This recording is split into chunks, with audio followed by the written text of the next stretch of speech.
Hello students, last turn पर हमने पढ़ा था spin dependence of nuclear force, या हम दूसरे शब्दों में कहें कोहेरेंट एंड इनकोहेरेंट स्कैटरिंग। अब हम पढ़ेंगे इफेक्टिव रेंज अप्रोक्सीमेशन। तो ये देखा गया है कि energy dependence of the scattering cross section can be expressed in terms of the scattering length A and another parameter which has the dimension of length and is known as effective range, and we denote this parameter by effective range, and we denote this parameter by R0। तो हम scattering cross section की energy dependence को दो term के रूप में express कर सकते हैं।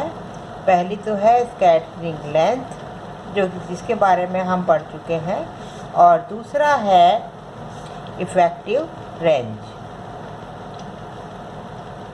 इसके बारे में अब हम पढ़ेंगे। इफेक्टिव रेंज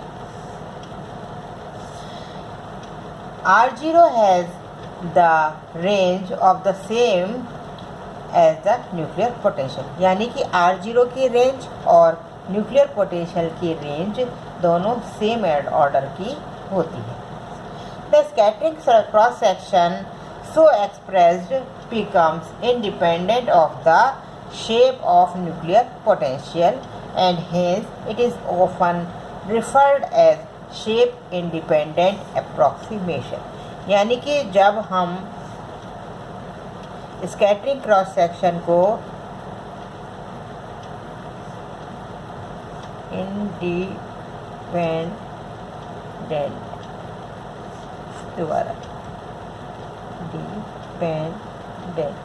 यानी कि जब हम स्कैटरिंग क्रॉस सेक्शन को स्कैटरिंग लेंथ और इफेक्टिव रेंज इन दोनों के टर्म में लिखते हैं, तो वो न्यूक्लियर पोटेंशियल की शेप के इंडिपेंडेंट हो जाता है। इसलिए हम इसको शेप इंडिपेंडेंट अप्रॉक्सीमेशन भी कहते हैं। Shape independent approximation. अब हम इसकी थोड़ी सी मैथमेटिक्स पढ़ते हैं, और इसके लिए हम एक सिंपल मैथमेटिक्स करते हैं सबसे पहले, और उसके लिए हम एस वेव स्कैटरिंग को ही कंसीडर करते हैं। कंसीडरिंग एस वेव स्कैटरिंग सबसे इजी यही रहता है। एस वेव किसके कॉरस्पॉन्डिंग है? n इज इक्वल टू 0 के। तो now considering S wave scattering. अब एस वेव स्कैटरिंग के लिए हम वेव इक्वेशन लिखते हैं inside the potential range and outside the potential range. So the wave equation for दो एनर्जी के लिए वेव इक्वेशन लेते हैं। पहली तो E के E, और E की वैल्यू है यहाँ h क्रॉस स्क्वायर के स्क्वायर अपॉन m, एंड दूसरी वैल्यू लेते हैं E की 0। यानी दो वैल्यू लेते हैं हम, एक तो h क्रॉस स्क्वायर के स्क्वायर अपॉन m E की वैल्यू, और दूसरी E की वैल्यू 0। इन दोनों के लिए हम वेव इक्वेशन या श्रोडिंगर इक्वेशन लिखते हैं। तो इस प्रकार से लिख सकते हैं U डबल डैश, बिल्कुल लास्ट वाली जो हमने रेडियल पार्ट निकाले थे वही वाली इक्वेशन लिख रही हूँ मैं यहाँ direct. U is equal to 0। ये तो इस वाली एनर्जी के लिए हो गई, और जब E इज इक्वल टू 0 है, एनर्जी 0 है, उस केस में ये हो जाएगी, K की वैल्यू भी 0 हो जाएगी, तो minus mv upon h cross square U0 is equal to 0। अब यहाँ ये डबल डैश का मतलब क्या है? यहाँ ये जो प्राइम है ये इंडिकेट करते हैं differential with respect to r। इतना तो आपने पढ़ा हुआ है। वेयर m/2 इज रेड्यूस्ड मास किसका? एनपी सिस्टम का। यहाँ हम एनपी स्कैटरिंग की ही बात कर रहे हैं, स्कैटरिंग क्रॉस सेक्शन की बात कर रहे हैं। और के स्क्वायर इज इक्वल टू, जैसा कि हमने यहाँ से देखा, M E upon H cross square, and primes indicates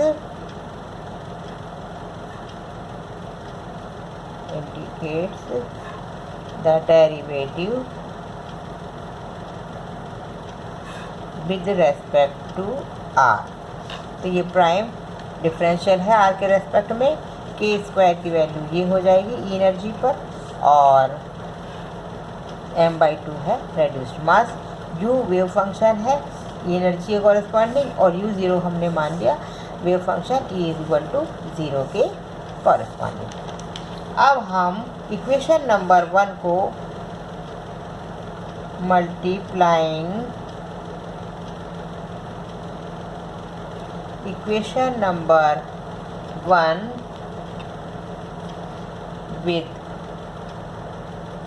u0 and equation number 2 with u।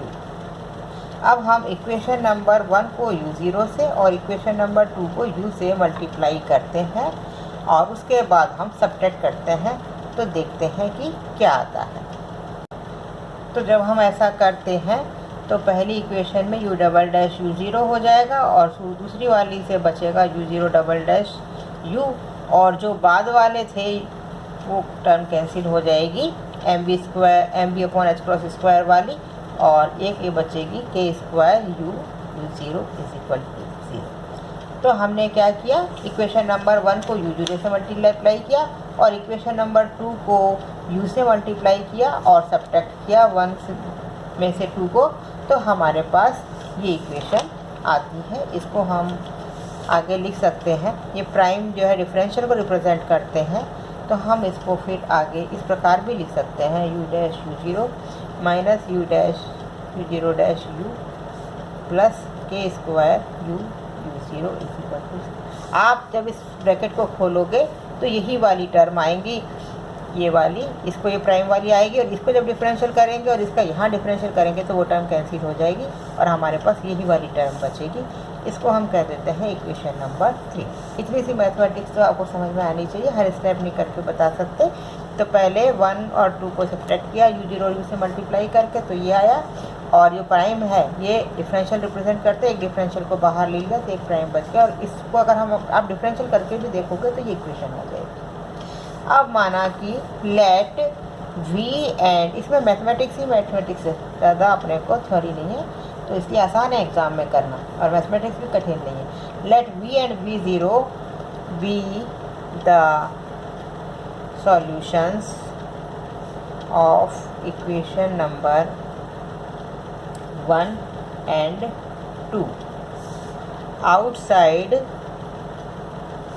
the range of potential। अब अगर हम ये माने कि पोटेंशियल, ये तो हमने रेंज के अंदर लिए थे वेव फंक्शन u और u0, अब हम अगर ये माने कि रेंज के बाहर, पोटेंशियल की रेंज के बाहर जहाँ v = 0 है, या जब डिस्टेंस r > r0 है, तब इक्वेशन 1 एंड 2 के सॉल्यूशन है v एंड v0।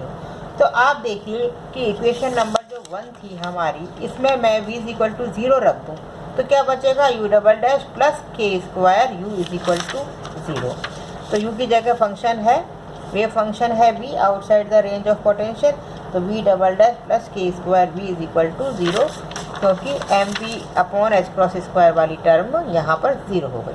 और इस वाली इक्वेशन में u0 की जगह लिख देंगे v0 outside the range of potential, और ये 0 हो ही जाएगी, खाली यही बचेगा।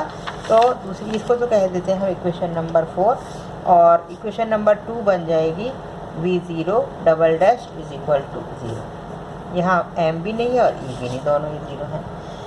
तो equation number 1 and 2 can be written outside the range of potential where v = 0। u की जगह v रख दिया और u0 की जगह v0 रख दिया। Again multiplying equation number 4 with v0 and equation number 5 with v।